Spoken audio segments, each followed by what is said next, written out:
엄마, 와이프가 전 남편이랑 다시 합치고 싶대요. 이혼해달라고 했어요. 그래서 그러자고 했어요. 이혼하자고.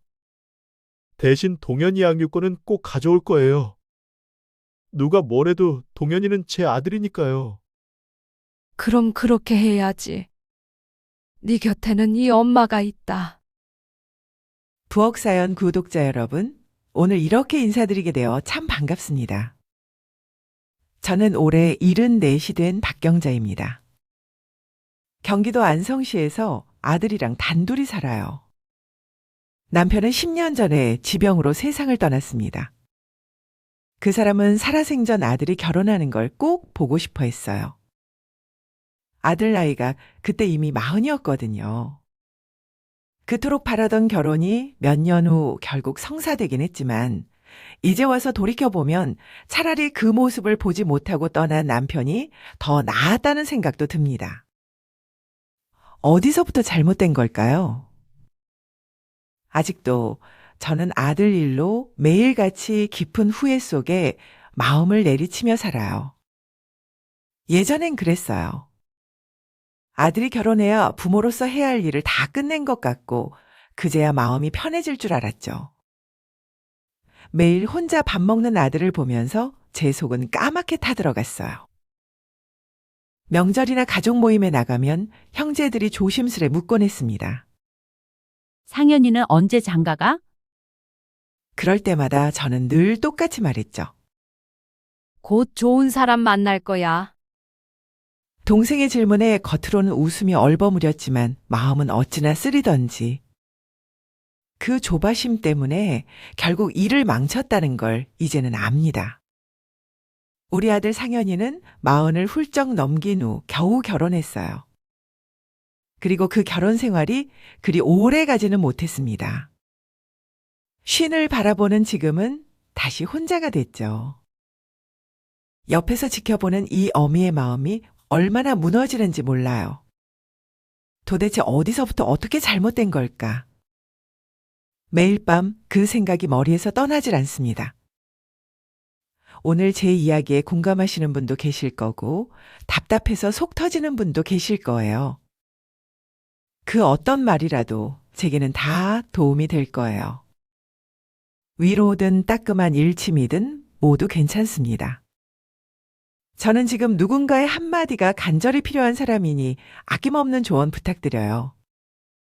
인생의 어두운 터널이 끝나고 언젠가 밝은 날이 찾아오길 기다리는 저와 아들에게 좋은 밑거름이 될 겁니다.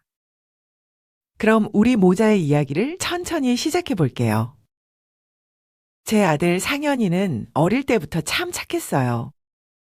부모 말을 잘 듣고 공부도 곧잘 했죠.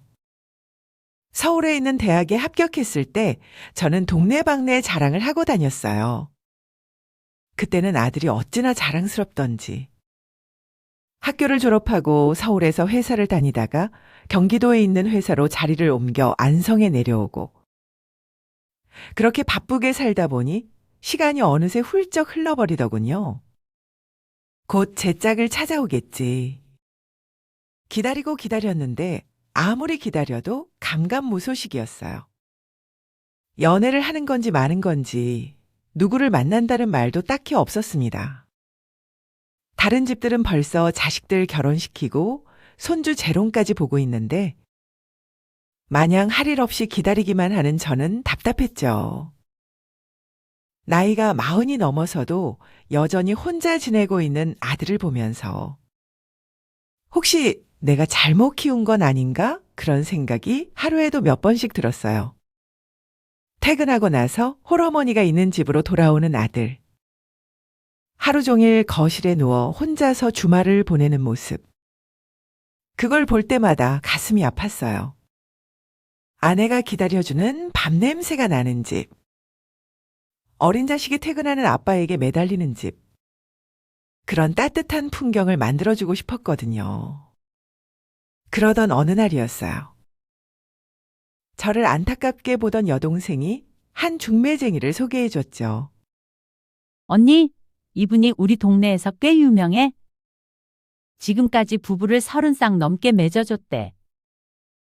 동생의 말에 귀가 솔깃했죠. 그래서 한번 그 중매쟁이를 만나봤어요. 아들 이야기를 다 듣더니 잠시 망설이다 어렵게 말을 꺼내더라고요. 괜찮은 후보가 하나 있기는 한데 조건이 그렇게 좋지는 않아요. 이미 한 번 갔다 왔고 딸까지 하나 있거든요. 원래 이런 조건이면 소개 안 하는데 사람이 워낙 좋아서. 나이는 37이고요. 그 말을 듣는 순간 머리가 하얘졌어요. 무슨 그런 처자를 며느리감으로 소개하나. 처음에는 버럭 화부터 냈습니다. 그런데 며칠 지나니까 생각이 달라지더라고요. 아들 나이가 벌써 45인데 초혼만 고집할 수도 없겠구나 싶었어요. 그 아가씨가 성실하고 착하다고 하니 일단 한번 만나보는 것도 나쁘지 않겠다 싶었죠. 요즘 세상에 이혼이 무슨 흉인가요? 우리 또래도 황혼 이혼을 심심치 않게 하잖아요. 그저 우리 아들 상현이에게 따뜻한 가족이 생기면 좋겠다고 생각했습니다. 그래서 저는 다시 중매쟁이에게 전화해서 물었죠. 전에 말했던 그 아가씨 어떤 사람이에요? 아, 그 아가씨요? 이름은 정아름이고요. 마케팅 회사에서 꽤 오래 성실하게 일했고 사람이 성격도 좋고 착해요. 전 남편이 워낙 개차반이었대요. 그래도 혼자서 아이 키우며 꼿꼿이 잘 살고 있다고 나름대로 동네 평판이 괜찮거든요. 그런 이야기를 듣자 조금 마음이 누그러졌습니다. 일하는 여자, 혼자서도 씩씩한 여자. 어쩌면 우리 아들이랑 잘 맞을지도 모르겠다는 생각이 들었죠. 그래도 혹시 몰라서 제가 생일을 물었어요. 저 혹시 그 아가씨 생일 알 수 있을까요? 왜요? 사주 맞춰보시게요? 아유, 뭐 걱정되니까요. 그거라도 잘 나오면 좋잖아요. 아무리 괜찮은 아가씨라도 이전에 결혼을 했다는 사실과 아이까지 있다는 사실은 마음에 걸리더라고요. 그래서 전달받은 생일로 간단하게 사주쟁이를 찾아가 사주를 봤습니다. 두 사람의 합이 나쁘지는 않다고 하더군요. 하지만 그 선생님이 여자 사주를 한참 동안이나 빤히 쳐다봤어요. 궁합이 나쁜 건 아닌데 여자 팔자가 좀 많이 드셀 수 있어. 태어난 시간까지 알아야 정확하게 볼 수 있는데 아이고, 시간까지는 몰라요. 아쉽구만. 일단 한번 만나봐도 괜찮을 것 같은데. 아들이 그 아가씨랑 만나는 동안 성격이랑 본 모습을 잘 지켜봐야 해요. 특히 자식이랑 관계가 어떤지 잘 보고. 두 사람 궁합도 괜찮다고 하니 마음이 더욱 동했습니다. 사주 선생님이 마지막에 한 경고는 귀담아 듣지 않았어요. 제 마음은 이미 아들이 곧 짝을 만날 수도 있다는 생각에 콩밭에 가 있었거든요. 그날 밤 저는 상현이에게 조심스레 말을 꺼냈습니다. 상현아, 엄마가 어쩌다 보니 괜찮은 사람을 한 명 소개받았어. 부담 가지지 말고 한번 만나봐. 아이 참, 엄마는 또. 저는 진짜 괜찮아요. 남이 소개해줘서 만나보면 잘 안 맞는 경우가 많더라고요. 그래도 그냥 가볍게 한 번만 만나봐. 언제까지 이렇게 혼자 살 거야? 엄마도 꼭 잘 되길 바라는 건 아니야. 그냥 느낌만 보고 와, 느낌만. 제가 워낙 간절하게 사정사정하자 아들은 억지로 고개를 끄덕였습니다. 처음에는 아들과 그 아가씨가 단둘이서 만남을 가지고 돌아왔어요. 상현이가 선을 보고 집에 돌아오자마자 저는 불이 나게 달려가서 오늘 어땠는지 물어봤습니다. 아들이 별로였다고 이야기하면 깨끗하게 포기할 생각이었어요. 그런데 이게 무슨 일인지 상현이가 조금 쑥스러운 표정을 짓더니 썩 괜찮았다고 하는 겁니다. 그때 마음에서 팡파레가 터지는 것처럼 너무 기쁜 마음에 펄쩍 뛰기까지 했어요. 그 아가씨는 첫 만남에서 아들에게 솔직한 자신의 사정을 털어놨다고 해요. 하지만 아들은 오히려 그런 솔직한 모습이 더 좋았다고 하더라고요. 정말 괜찮았어? 그 아가씨가 그렇게 예뻤니? 아니, 예쁘다기보다는 성격이 참 밝고 긍정적이더라고요. 말도 잘 통했고요.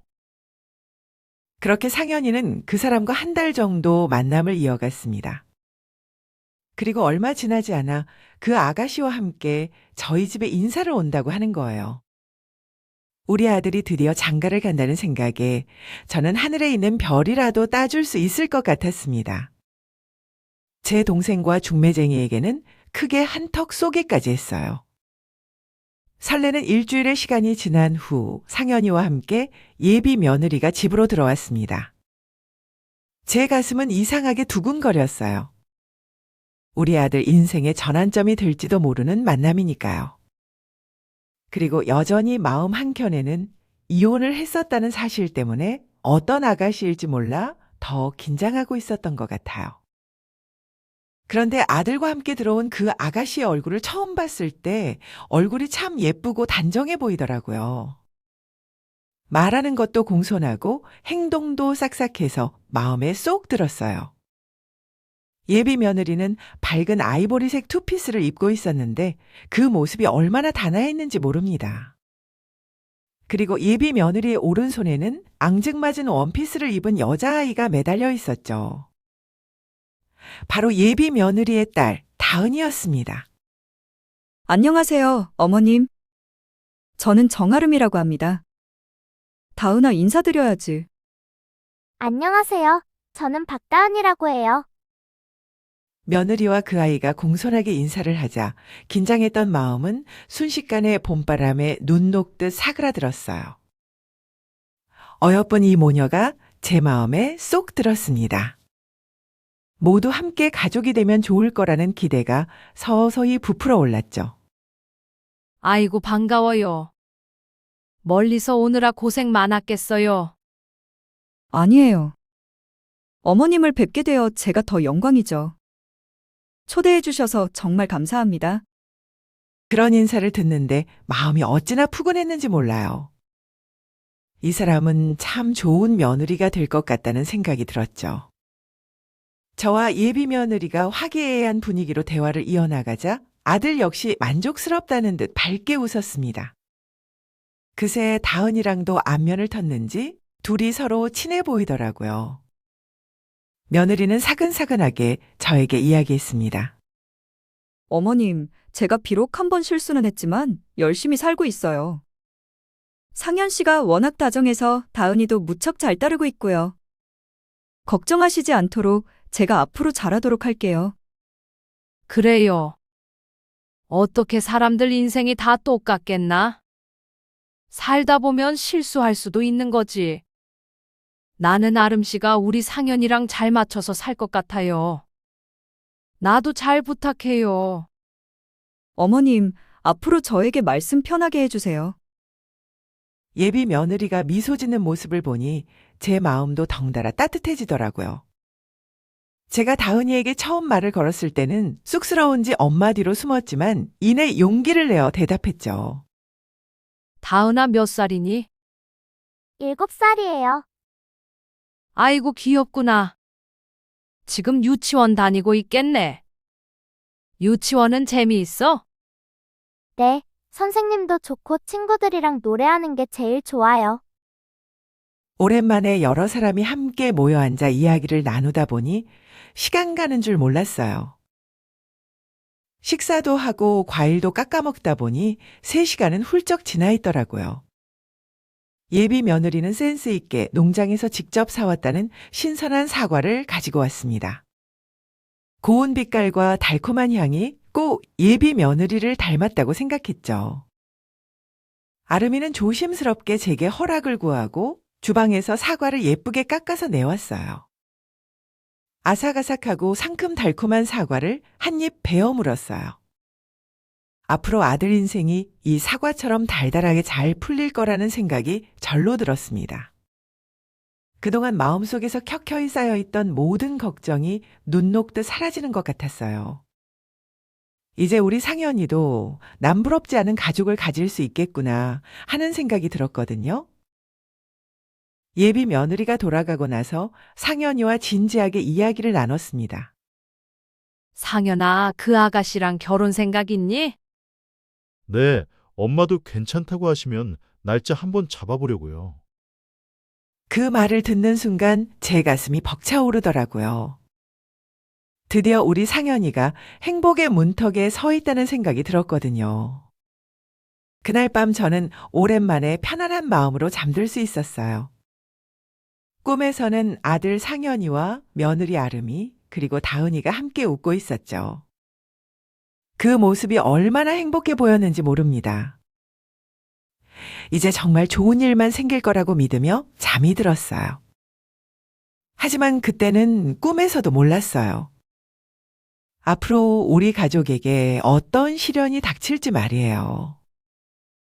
상현이와 아름이는 얼마간의 교제 끝에 결혼을 하게 됐습니다. 결혼식 날 며느리는 순백의 웨딩드레스를 예쁘게 차려입었고 다은이는 꼬마 들러리로 나섰어요. 하객들은 진심으로 축하하는 눈치가 반, 걱정하는 눈치가 반이었죠. 하지만 저는 크게 신경 쓰지 않았습니다. 오랜 기다림 끝에 아들이 좋은 가정을 꾸리니 그저 뿌듯하기만 했어요. 어머님, 제가 잘할 수 있을까요? 그럼 당연하지. 넌 우리 상현이한테 최고의 아내가 될 거라 믿는다. 신부 대기실에서 만난 며느리가 제 손을 잡고 조심스레 물었고 제가 따뜻하게 대답하자 며느리의 눈에는 눈물이 고였습니다. 상현이는 긴장한 표정으로 서 있었어요. 하지만 며느리가 입장하는 순간 상현이 얼굴에 환한 미소가 피어났죠. 그 모습을 보니 저도 모르게 눈물이 핑 돌더라고요. 앙증맞은 드레스를 입은 다은이가 꽃바구니를 들고 앞서 걸어갔습니다. 그 모습을 본 하객들은 모두 귀엽다며 탄성을 질렀어요.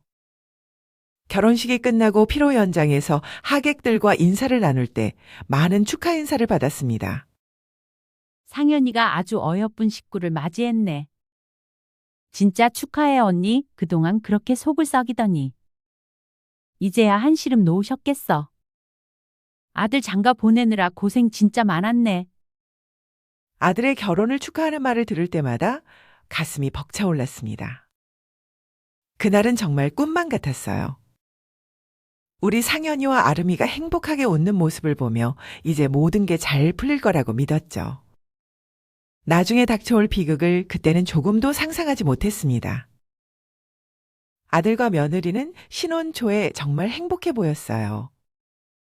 상현이와 며느리는 맞벌이를 했고 함께 집안일을 나누어하며 살림을 깔끔하게 해냈습니다. 어린 다은이도 걱정했던 것보다 새아빠에게 잘 적응하는 것 같았어요. 아들 내외는 저희 집과 가까운 곳에 신혼집을 차렸습니다. 그래서 저녁 식사 시간에는 아들 내외를 불러 다 함께 식탁에 둘러앉아 즐거운 시간을 가지곤 했죠. 식탁 위엔 웃음이 늘 끊이지 않았고 그 모습을 보면 마음이 뿌듯했어요. 이제 우리 집에도 봄이 찾아온 줄 알았습니다. 하지만 시간이 지날수록 작은 균열이 보이기 시작했습니다. 달콤한 신혼을 꿈꿨던 아들의 기대와 달리 며느리는 딸 다은이만 너무 챙겼거든요. 아들은 점점 소외감을 느꼈죠. 기대가 컸던 만큼 실망도 컸습니다. 어느 날 아들 내외가 저녁을 하러 집에 왔는데 분위기가 심상치 않았습니다. 항상 같이 했던 식탁인데 공기가 이상하게 무거워졌어요. 예전엔 식사 내내 웃음이 가득했는데 그날은 젓가락 부딪히는 소리만 들렸습니다. 며느리는 피곤한 얼굴로 밥을 뜨고 상현이는 말없이 휴대폰만 만지작거렸습니다. 서로의 눈길이 스치면 잠시 웃는 척했지만 금세 어색해졌어요. 저는 괜히 웃으며 분위기를 띄워보려 했지만 대화는 금방 끊겼습니다. 처음엔 일 때문인가 했지만 아무래도 단순한 피로는 아닌 것 같았죠. 저는 걱정이 돼서 다음날 아들에게 전화를 걸어보았습니다. 아들 입에서 예상치 못했던 말들이 쏟아져 나왔어요. 엄마랑 살 때가 좋았어요. 와이프는 나랑 왜 결혼했는지 모르겠어. 항상 나보다 다은이를 더 챙기는 것 같다니까. 셔츠는 늘 구겨져 있고 제가 좋아하는 반찬은 한 번도 해주지 않고. 너무 치사한 것 같아서 말 안 하려고 해도 엄마랑 살 때랑 비교하면 좀 섭섭해요. 상현아, 아이를 키운다는 건 그런 거야. 며느리를 이해해줘야지. 저는 이렇게 아들을 달랬지만 마음이 점점 무거워졌습니다. 새로 시작한 가정이니 서로 맞춰가는데 시간이 걸리겠죠. 하지만 시간이 흘러도 아들의 불만은 쉽게 사라지지 않았어요. 아들의 말이 자꾸 마음에 남았고 저도 모르게 며느리의 행동이 눈에 밟히기 시작했습니다. 어느 날 저녁 함께 외식을 하려고 모였는데 상현이가 다 구겨진 셔츠를 입고 있더라고요. 그걸 보는 순간 괜히 속이 상했어요. 참으려다가 그만 말이 나왔습니다. 다은애미야, 상현이 셔츠가 이게 뭐니? 좀 신경 써야겠구나. 상현 씨 셔츠요? 알겠어요. 요즘 다은이 방학이라 제가 좀 바빴어요. 앞으로 신경 쓸게요. 그래, 아무리 아이 일로 바쁘더라도 남편은 좀 챙겨야지. 조금만 더 신경 써줘. 이제 막 결혼한 새 신랑이 구겨진 셔츠 입고 다니는 걸 보면 남들이 뭐라고 하겠니? 저는 그저 조심스레 한마디 한 건데 며느리 표정이 순간 굳어졌습니다. 어머니, 저는 최선을 다하고 있어요. 그런데 제 몸이 하나라 다은이도 챙기고 오빠도 챙기는 게 쉽지 않네요. 저도 같이 직장 다니고 있는데 말이에요. 며느리의 말투에는 서운함이 가득 묻어 있었어요. 그 순간 제가 너무 성급했나 싶어 가슴이 철렁했습니다. 그날 이후로 며느리와 제 관계에도 미묘한 금이 가기 시작했습니다. 예전처럼 스스럼 없이 대화하기가 어려워졌어요. 서로 눈치를 보고 말끝을 고르며 대화했죠. 어떻게 해야 하나? 이제 막 시작한 우리 가족인데. 그런 생각을 하며 밤잠을 설치는 날이 하루 이틀 생기기 시작했습니다. 시간이 흐르면서 갈등의 그림자는 더욱 진해지기 시작했습니다. 그 시작은 모두 사소한 일들이었죠. 여느 때처럼 저녁 시간에 아들 내외를 집으로 불렀습니다. 맛있는 차돌박이 된장찌개를 끓였다고 하면서요. 식사가 끝난 후 며느리는 다은이 간식을 따로 가방에서 꺼내서 주더라고요. 다은이 오면 주려고 저도 과자를 많이 사두었기에 며느리에게 물었습니다. 애미야, 다은이 간식은 왜 따로 사왔어? 우리 집에 맛있는 거 많이 사놨는데. 어머님, 그냥 과자는 몸에 안 좋아서요. 이건 과자가 아니라 영양제예요. 다은이 간식은 제가 알아서 할게요. 그런 식으로 미묘한 벽이 느껴지는 대화가 자주 오갔습니다. 자식을 챙기는 마음은 이해하지만 그래도 한 가족인데 저를 너무 남처럼 대하는 것 같아 속이 상했어요. 나중에는 다은이 간식뿐 아니라 밥도 집에서 따로 먹고 왔다고 하더라고요. 내가 해주는 음식이 입에 안 맞는 걸까? 아니면 깨끗하지 않다고 생각하나? 그런 생각이 들 때마다 가슴이 뻐근하고 답답해졌습니다. 며느리는 제가 다은이 옷을 선물해 준다고 해도 받지 않았습니다. 선물이 싫으면 직접 고르는 옷을 사주마 하며 같이 가는 것도 싫어했어요. 어머님은 집에서 쉬세요. 다은이 옷은 제가 고르는 게 더 좋아서요. 저 혼자 다녀올게요. 나도 귀여운 손녀딸 옷 하나 사주고 싶은데 하는 마음이 들었지만 아름이의 신경을 더 이상 곤두서게 하고 싶지는 않았습니다. 자기 자식이니 당연히 더 챙기고 싶겠죠. 하지만 친손녀가 아니니 신경 쓰지 말라는 듯 선을 긋는 모습이 얼마나 서운하던지요. 더 큰 문제는 상현이와 다은이의 관계였어요. 상현이는 다은이를 친딸처럼 대하려 애썼지만 다은이는 처음과 다르게 갈수록 쉽게 마음을 열지 않았습니다. 어느 날 저녁 아들네 집에서 저와 며느리 그리고 다은이는 먼저 식사를 마치고 저는 집으로 돌아갈 채비를 하고 있었어요. 그때 상현이가 회식을 했는지 약간 취한 얼굴로 들어왔습니다. 아들은 거실에서 놀고 있던 다은이와 눈이 마주치자 다정하게 말을 걸었죠. 다은아, 아빠한테 와서 안아줄래? 우리 아빠 아니잖아. 우리 아빠는 따로 있단 말이야. 상현이를 본 다은이는 갑자기 그렇게 소리치며 울음을 터뜨렸습니다. 그 순간 집안 분위기가 얼어붙었어요. 상현이의 얼굴에는 당황과 민망함이 뒤섞여 있었고 며느리는 놀란 채로 다은이를 달래려 했습니다. 저는 그 모습을 보며 어찌할 바를 모르겠더라고요. 상현이가 얼마나 속이 상할까? 다은이 저 어린 것은 얼마나 힘들까? 하지만 그 사이에서 제가 할 수 있는 일은 많지 않았습니다.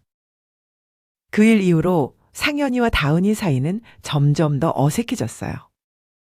아들이 다은이에게 다가가면 다가갈수록 다은이는 더 뒷걸음질 쳤습니다. 며느리는 그런 상황을 중재하려 애썼지만 쉽지 않아 보였고요. 다은아, 아빠가 얼마나 다은이를 좋아하는데? 엄마가 누구보다 잘 알지. 그러니까 다은아, 우리 아빠랑 같이 놀러 갈까? 며느리는 다은이를 달래며 상현이 옆자리에 앉히려 했지만 다은이는 금세 자리를 피해버렸습니다. 아들은 굳은 표정으로 다은이를 외면했고 방으로 들어가 버리곤 했죠. 저는 안타까운 마음에 며느리에게 조심스레 말을 꺼냈습니다. 애미야, 다은이가 상현이를 아빠로 받아들이는데 시간이 좀 걸리나 보다. 우리 다 같이 가족여행이라도 다녀오면 어때? 아니면 온 가족이 내 집에서 며칠 머물러도 좋고. 어머님 신경 써주셔서 감사하지만 지금 그런 건 도움이 안 돼요. 그냥 저희를 좀 지켜봐 주세요. 다은이는 제가 제일 잘 알기도 하고요. 며느리의 대답은 차가웠고 저는 그 말에 아무 대꾸도 하지 못했습니다. 아들이 다은이에게 다가가면 다가갈수록 다은이는 멀어지는 것처럼 며느리 역시 제가 다가가면 다가갈수록 거리를 두더군요. 그런 일들이 쌓이면서 저희 집안의 공기는 점점 무거워졌습니다. 예전처럼 식탁에 둘러앉아 웃던 시간도 사라졌고 서로 정답게 이야기를 나누던 자리엔 묵직한 침묵만 흘렀습니다. 저는 이 상황을 어떻게 풀어야 할지 몰라서 밤마다 뒤척이며 잠을 이루지 못했어요. 우리 가족이 정말 행복해질 수 있을까? 혹시나 잘못된 선택을 한 건 아닐까 하는 생각이 머리에서 떠나질 않았습니다. 그렇게 세월이 흘러 아들이 결혼한 지 1년이 지났습니다. 암울하기만 하던 어느 날 아들이 제게 밝은 목소리로 전화를 걸어왔어요. 엄마, 저희 정말 좋은 소식이 있어요.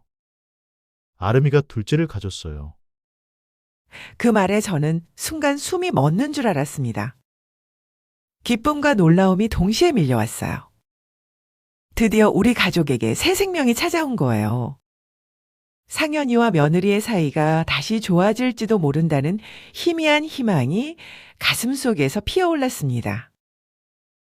그날 밤 저는 오랜만에 한숨 대신 미소를 지으며 잠이 들었습니다.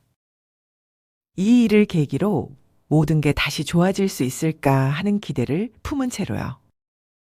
확실히 며느리가 둘째를 가진 후 집안 분위기는 한층 부드러워졌습니다. 별탈 없이 잘 지내며 시간이 흘렀고 10달 뒤 며느리는 건강한 아들을 출산했어요. 이름은 동현이라고 지었습니다. 손자가 태어난 날 저는 커다란 기쁨과 안도감에 눈물이 펑펑 났습니다. 그동안 마음 한구석을 짓눌렀던 무거운 짐이 조금은 내려가는 기분이었습니다. 부모로서 할 일을 이제야 다 마친 듯 했죠. 며느리가 산후조리원에서 쉬는 동안 저는 다은이를 돌봤습니다. 다은이가 저희 집에 온 지 사흘째 되는 날 아이가 울며 제게 매달렸어요. 할머니, 엄마는 이제 나 싫어하는 거야? 이제 동생만 좋아하는 거야? 아직 어린 다은이의 눈빛은 절망과 두려움으로 가득했습니다. 그 눈물을 보니 가슴이 찢어질 듯 아팠어요. 이 아이가 얼마나 혼란스러울까 생각하니 앞으로의 일이 걱정되었습니다. 혈연 관계가 아닌 사람들이 모여 함께 가정을 꾸린다는 건 상상했던 것보다 훨씬 더 어려운 일이었어요. 어른들은 물론 아이에게도 말이에요. 아니야, 다은아. 엄마는 너도 동현이도 다 사랑해. 다만 동현이가 이제 막 태어났잖아. 너무 어려서 조금 더 돌봐줘야 하는 거야. 저는 그렇게 아이를 달래줬지만 마음 한쪽이 무겁게 가라앉았습니다. 며느리가 집으로 돌아온 뒤에도 다은이의 불안함은 줄어들지 않았습니다. 다은이는 엄마의 사랑을 빼앗길까봐 불안한지 자꾸 어린아이처럼 행동했어요. 손가락을 다시 빨고 말투가 어눌해지고 투정이 늘었습니다.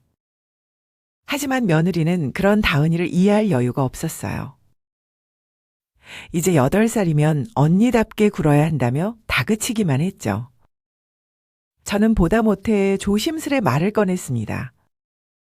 아르마, 다은이가 많이 서운해하는 것 같아.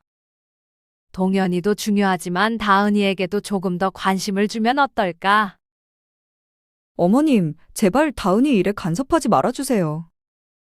어머니가 자꾸 이러시면 더 힘들기만 해요. 하나도 도움이 안 된다고요. 그냥 저 좀 가만히 내버려 두세요.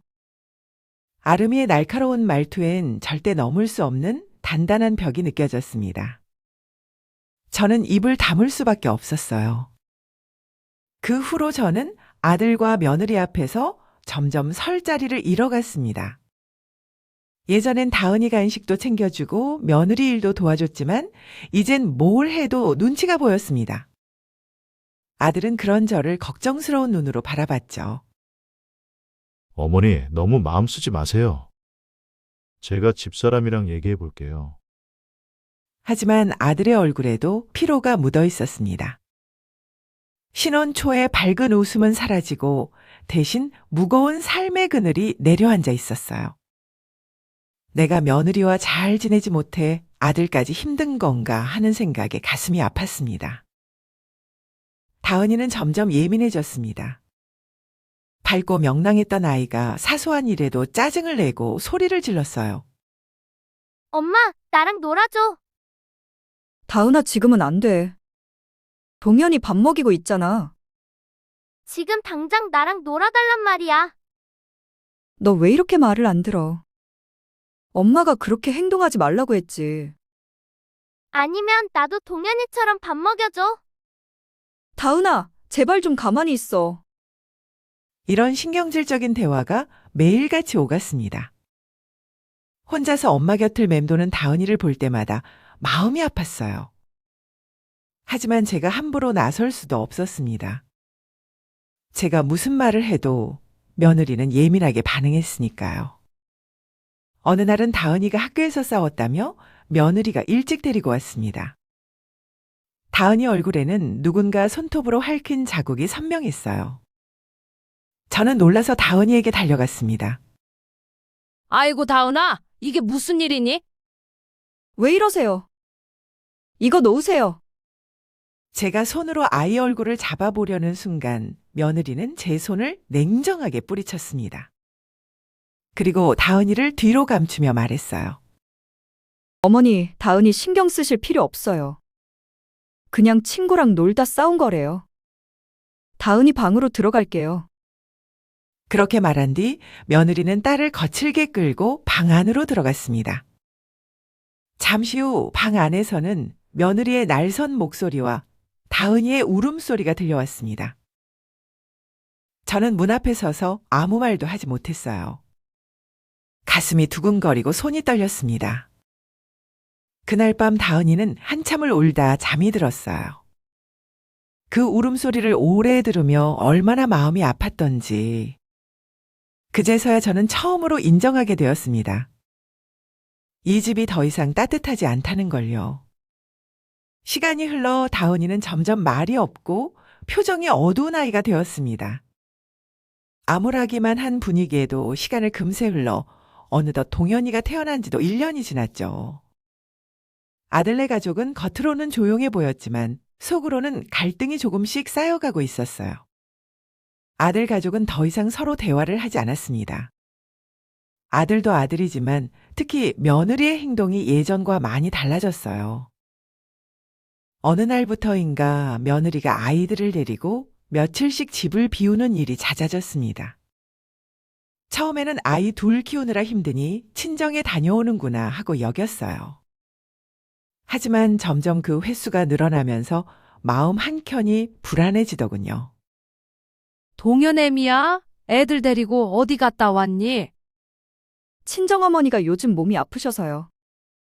늘 같은 대답이 돌아왔지만 묘한 위화감이 느껴졌습니다. 말투가 어딘가 불안하고 눈빛이 초조해 보였어요. 뭔가 숨기는 것 같았습니다. 아들도 그 분위기를 눈치챘는지 점점 거칠어졌습니다. 퇴근 후에 술을 마시고 늦게 들어오는 날이 많아졌어요. 술이 잔뜩 취한 날엔 집에 들어오자마자 며느리에게 소리를 질렀습니다. 넌 대체 어디서 뭐라고 다니는 거야? 내가 모를 줄 알아? 거짓말하지 말고 똑바로 말해. 상현이의 고함이 집안을 뒤흔들었어요. 아름이는 아무 말도 못하고 그저 울기만 했습니다. 다은이와 동현이도 부모의 싸움 소리에 놀라 울음을 터뜨렸고요. 저는 그런 아들을 말리느라 진땀을 뺐습니다. 상현아, 제발 진정해라.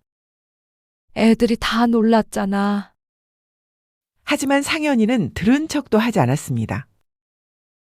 술에 취한 채 고개를 떨구고 울부짖을 뿐이었죠. 그런 날들이 계속되면서 이제 아들의 집안 분위기는 단순히 공기가 무거운 정도가 아니었어요. 숨쉬기조차 힘든 날들이 이어졌습니다. 밥상 앞에 모여 앉아도 가족은 말이 없었고 서로 눈도 마주치지 않았어요. 어느덧 10살이 된 다은이가 제일 힘들어 보였습니다. 언젠가부터 식탁 아래나 침대 뒤 어두운 곳에 숨어서 나오지 않았어요. 하루 종일 숨어 있는 날도 있었습니다. 그 어린 것이 얼마나 마음고생이 심했는지. 10살 꼬마아이의 얼굴이라고 볼 수 없는 어두운 표정을 보면 가슴이 미어졌어요. 동현이는 아직 어려서 상황을 잘 모르지만 울음을 터뜨려도 아무도 달래주지 않았습니다. 제가 있을 때만 울고 있는 그 아이를 안아서 달래줬어요.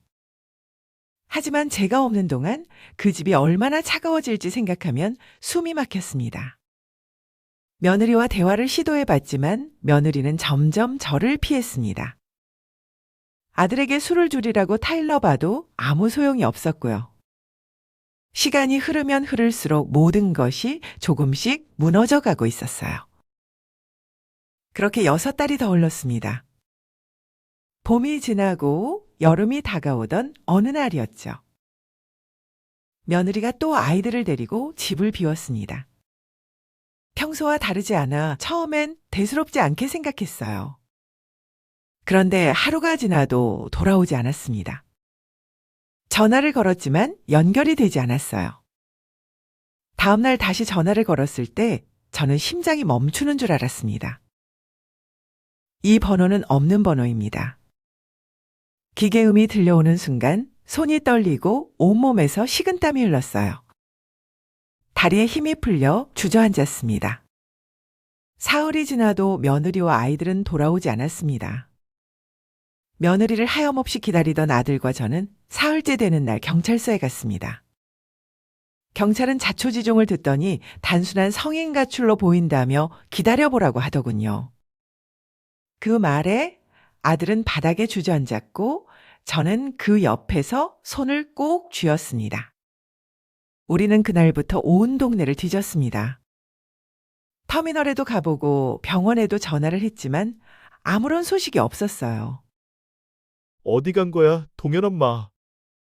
설마 무슨 일이라도 있는 건?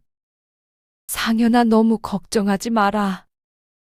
분명 이유가 있을 거야. 곧 돌아올 거야. 입으로는 그렇게 말했지만 제 마음속 깊은 곳에서는 불길한 예감이 자라나고 있었습니다.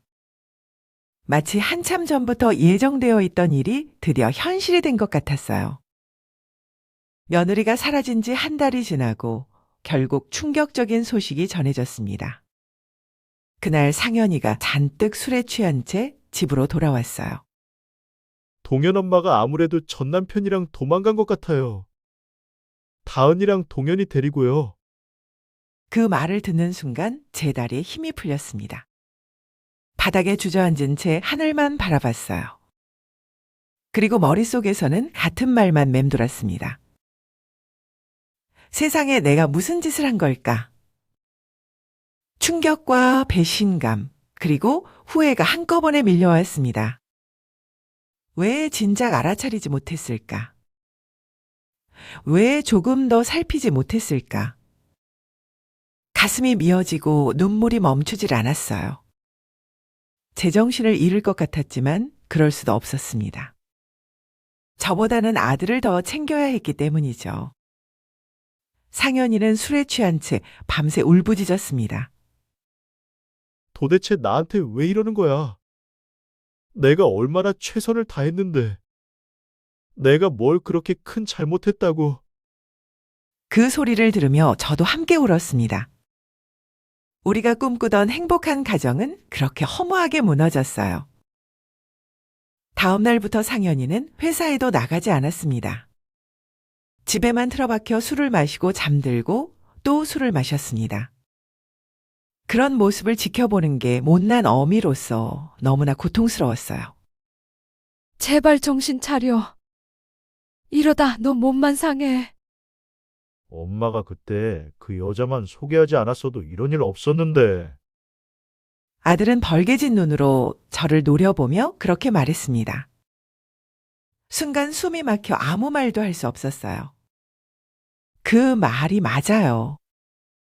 그 여자를 데려온 건 저였죠. 결혼을 서두른 것도 저였어요. 지금 일어난 이 모든 일이 전부 제 잘못 같았습니다. 며칠 동안 저는 밥을 거의 먹지 못했습니다. 제대로 잠들어 봤을 때가 언제이던가. 항상 머릿속에 뿌연 안개가 낀 듯 혼미한 나날을 보냈죠. 흐릿한 머릿속에서도 며느리와 아이들의 모습이 계속 떠올랐습니다.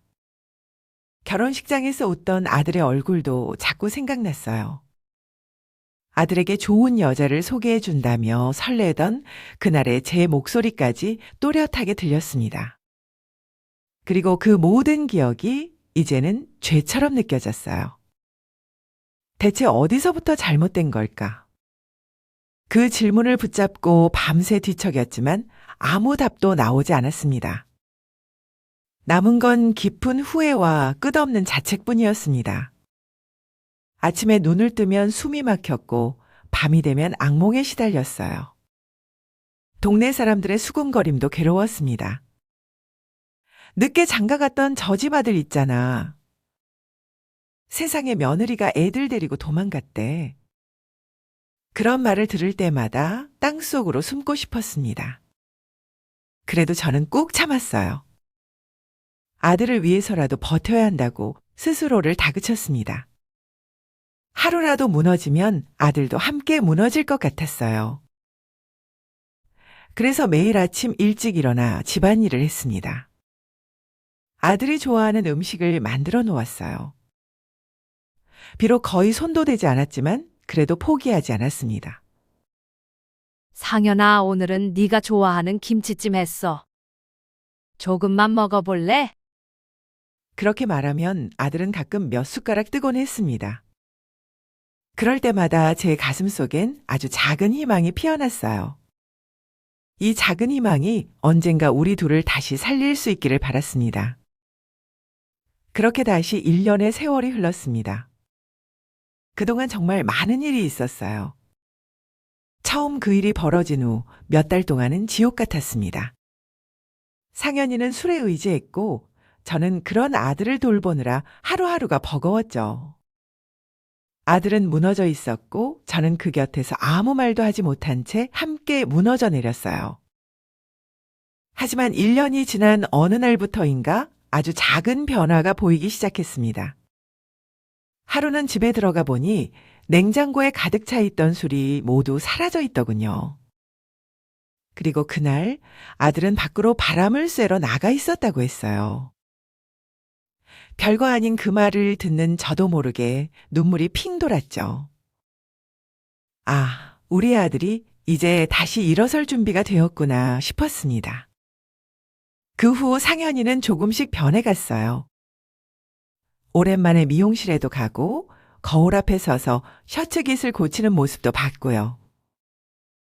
어느 날 아들은 조심스럽게 제게 말을 걸었습니다. 엄마, 저 다시 일을 시작하려고요. 그리고 제 가족도 꼭 다시 찾고 싶어요. 그래, 잘 생각했어. 엄마가 뭐든 다 도와줄게. 그 말을 하는 제 목소리가 떨렸습니다. 그동안 오늘 같은 날을 얼마나 기다려왔는지 몰라요.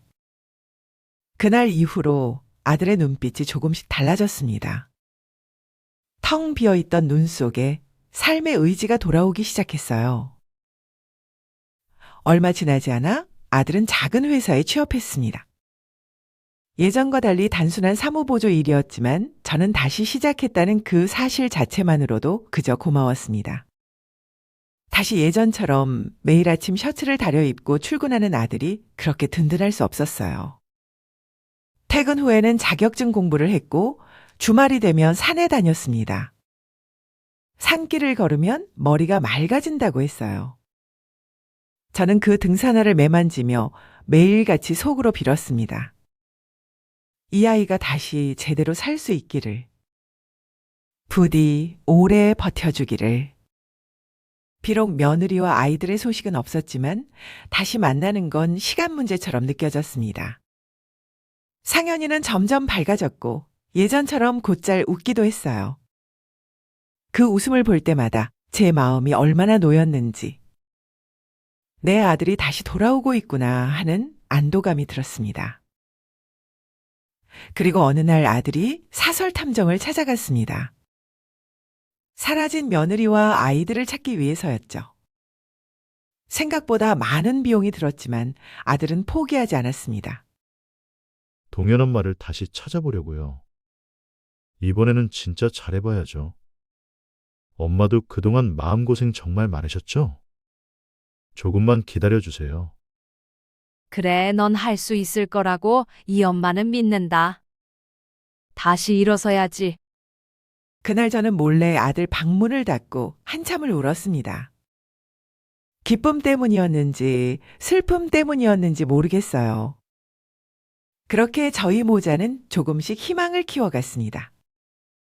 몇 달 후 드디어 아들은 며느리의 소재를 찾았습니다. 전 남편과 함께 대구에서 살고 있다는 소식이었어요. 아들은 그 길로 바로 대구로 내려갔습니다. 그리고 다음 날 돌아왔을 때 아들의 얼굴은 창백하고 지쳐 있었습니다. 엄마, 와이프가 전 남편이랑 다시 합치고 싶대요.